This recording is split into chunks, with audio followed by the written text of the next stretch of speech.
Jenny. George Castro used to come back to the home works of the General Household Appliances Company just once a year to install his equipment in the shell of the new model GHA refrigerator. And every time he got there, he dropped a suggestion in the suggestion box. It was always the same suggestion. "Why not make next year's refrigerator in the shape of a woman?" Then there would be a sketch of a refrigerator shaped like a woman, with arrows showing where the vegetable crisper and the butter conditioner and the ice cubes and all would go. George called it the Food-O-Mama. Everybody thought the Food-O-Mama was an extra good joke, because George was out on the road all year long dancing and talking and singing with a refrigerator shaped like a refrigerator. Its name was Jenny. George had designed and built Jenny back when he'd been a real comer in the GHA research laboratory. George might as well have been married to Jenny. He lived with her in the back of a moving van that was mostly filled with her electronic brains. He had a cot and a hot plate and a three-legged stool and a table and a locker in the back of the van. And he had a doormat he put on the bare ground outside when he parked the van somewhere for the night. Jenny and George, it said. It glowed in the dark. Jenny and George went from appliance dealer to appliance dealer all over the United States and Canada. They'd dance and sing and crack jokes until they'd collected a good crowd in a store.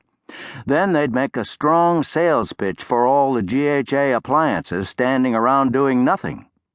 Jenny and George had been at it since 1934. George was 64 years old when I got out of college and joined the company. When I heard about George's big paycheck and his free way of life and the way he made people laugh and buy appliances, why, I guessed he was the happiest man in the company.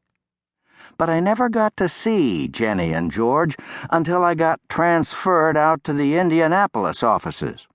One morning out there, we got a telegram saying Jenny and George were in our neck of the woods somewhere, and would we please find them and tell George his ex-wife was very sick. She wasn't expected to live. She wanted to see him. I was very surprised to hear he'd had a wife, but some of the older people in the office knew about her. George had only lived with her for 6 months, and then he'd hit the road with Jenny. His ex-wife's name was Nancy. Nancy had turned right around and married his best friend. I got the job of tracking Jenny and George down. The company never knew exactly where they were. George made his own schedule. The company gave him his head. They just kept rough track of him by his expense accounts and by rave letters they'd get from distributors and dealers. And almost every rave letter told about some new stunt that Jenny'd done that Jenny'd never been able to do before. George couldn't leave her alone. He tinkered with her every spare minute, as though his life depended on making Jenny as human as possible. I called our distributor for Central Indiana, Hal Flourish. I asked him if he knew where Jenny and George were. He laughed to beat the band and said he sure did. Jenny and George were right in Indianapolis, he said. They were out at the Hoosier Appliance Mart.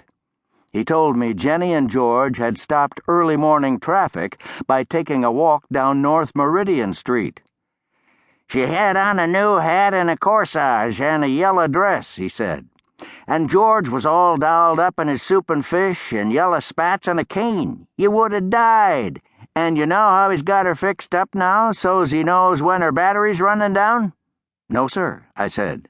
"She yawns," he said, "and her eyelids get all droopy.